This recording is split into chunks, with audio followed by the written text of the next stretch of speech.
What's up, YouTube? This is Big Mike.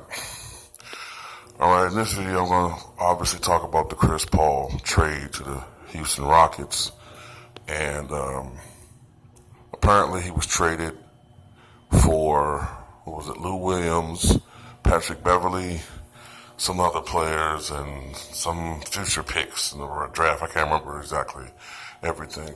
But what I've read is that Chris Paul had become somewhat unhappy playing in LA with the Clippers,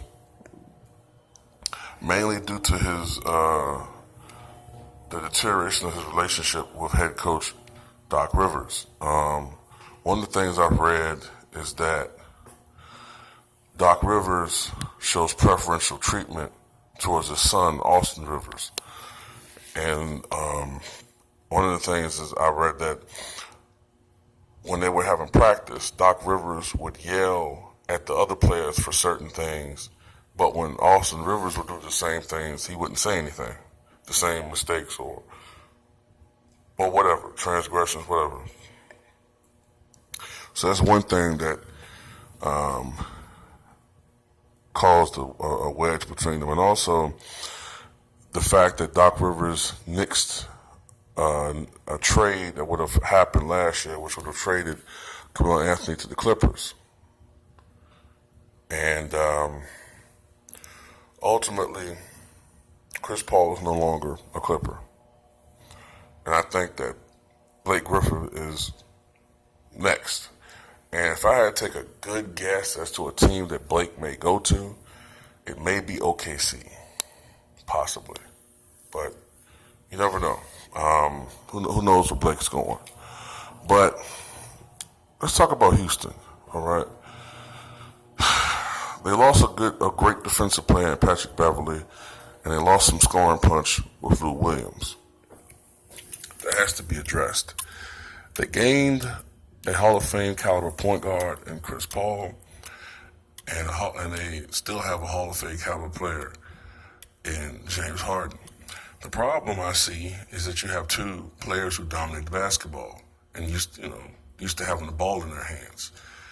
And of course, James Harden played point guard this season, and obviously James Harden most likely will have to move to the two because Chris Paul is the more natural point guard. And also James Harden is a little bit bigger and a better pure scorer. So you have to move James Harden to the two.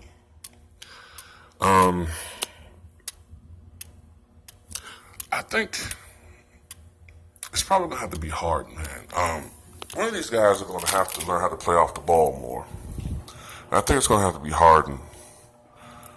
Because, like I said, most of the times, I say a majority of the times we have two offensive players who dominate the basketball like this, it doesn't work out very well. For instance, you might remember Carmelo Anthony and Allen Iverson playing with one another, and it didn't work. One example of when it did work is when you had a player like Walt Frazier, the point guard for the New York Knicks, playing with Earl Pearl Monroe, who dominated the basketball with the Baltimore Bullets. And that did work because both players learned to coexist with one another, especially Frazier. He learned to play more off the ball and he focused more on defense. And I think it's going to have to be, because when I watch his game, and when I say watch his game, I'm talking about Harden. This is a guy who's so hard to guard. And I think if he could learn how to play without the basketball more, you know what I mean? Like, I think when I watch Harden, right, I see a slightly smaller version of Adrian Dantley to an extent. And we know how Adrian Dantley, how good he was at getting to the foul line,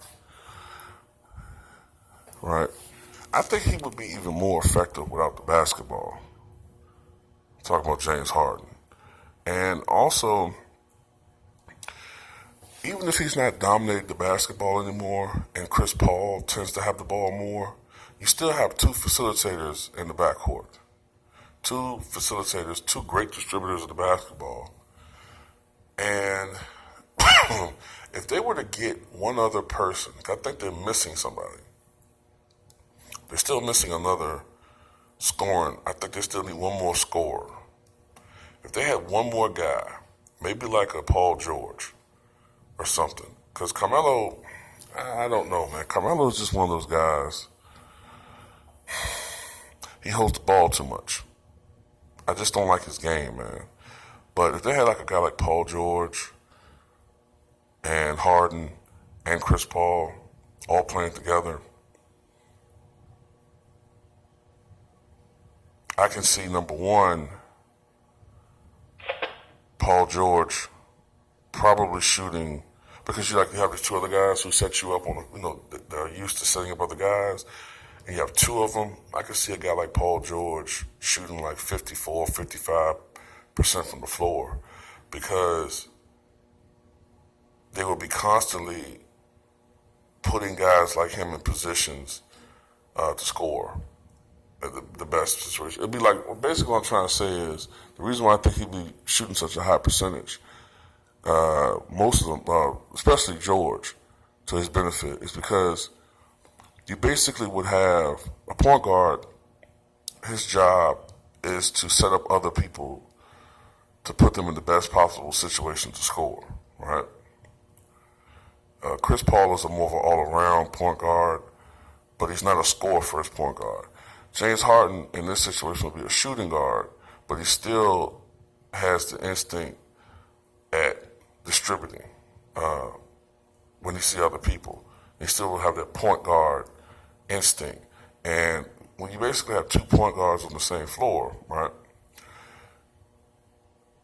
And if you got a guy like Paul George, who I think is just one superstar with me, even more efficient and more dominant than what he is. You have 2 great point guards on the floor at the same time. I can see Paul George scoring with very little effort because he wouldn't have to work as hard to get his shot off. And we saw how good he was with the Indiana Pacers. Imagine how he would play with the Houston Rockets with those 2 guys in the backcourt. Imagine. So that's the thing, though. I think they still need another piece. They would need somebody like a Paul George, in my opinion. If they were to get him, which is what I read, that they're going to aggressively try to pursue him, even though Paul George said he wants to play with the Lakers, a move like that might entice him. Then we could possibly see someone who could contend with the Golden State Warriors, maybe. Down the line, I don't want to scare Warrior fans, but I'm getting a sense that after this season, right, Kevin Durant's going to probably want a max deal.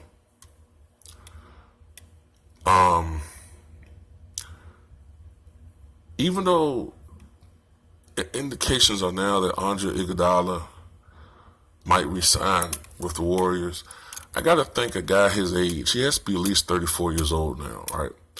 He has to start thinking about his future. He's already got 2 NBA titles. A guy like him will probably eventually want to sign for a team with a larger role and more money, more importantly, right?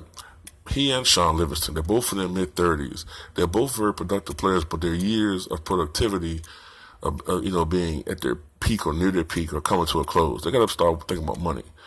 So those 2 guys may ultimately leave Golden State. Then you got to think about Klay Thompson, right? I've heard that, even though Klay Thompson won a championship, another one, playing with Kevin Durant has affected him offensively. We've seen it this year. His shooting percentage is down. His scoring average is down. He's a guy who has to have shots to get in rhythm. He's one of those types of guys. And playing with Kevin Durant is hurting him. And he's pretty much now relegated to being a third banana. Whereas in 2014-15, you guys might remember he was pretty much more or less equal partners with Stephen Curry. Now all of a sudden he's like a third banana. So, or really a third wheel. So I wouldn't be surprised if Klay Thompson might eventually leave that team. Eventually. I'm not saying next year, but eventually. That's just my take on that, man. And as far as Cleveland's concerned, I think LeBron James's days of being the dominant player in the NBA may be coming to a slow and dramatic close. Other teams are just making better moves right now than Cleveland, right? It's LeBron's fault partially, in my opinion, man, because he's the one who demanded that management sign these mediocre players that they have to these big fucking contracts, and now their hands are tied. So it's up to James to alter his contract, take less money, or be a little bit more upfront with management. Are you here for the long run? Or are you going to leave? Because LeBron James like to cut and run, man. He's John Kerry. He's going to cut and run. You know what I'm saying? Like, when the going gets tough, LeBron James packs his bag and dips. I ain't staying part of this. I'm gone. I want a ring. So that's my take on this shit, man. I think that the Rockets will improve. Cause I'm pretty sure they're gonna, the Rockets organization is gonna shore up some things. And I think Chris Paul's gonna have fun playing in that system too, though. You know what I'm saying?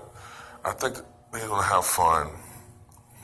But I'm looking at James Harden, man. I think they're gonna struggle maybe a little bit at first. But I think ultimately around 15, 20 games into the regular season, man, I think they're going to start figuring out how to play with one another. And it's going to work out. I think it'll work out because Chris Paul is an extraordinarily intelligent player.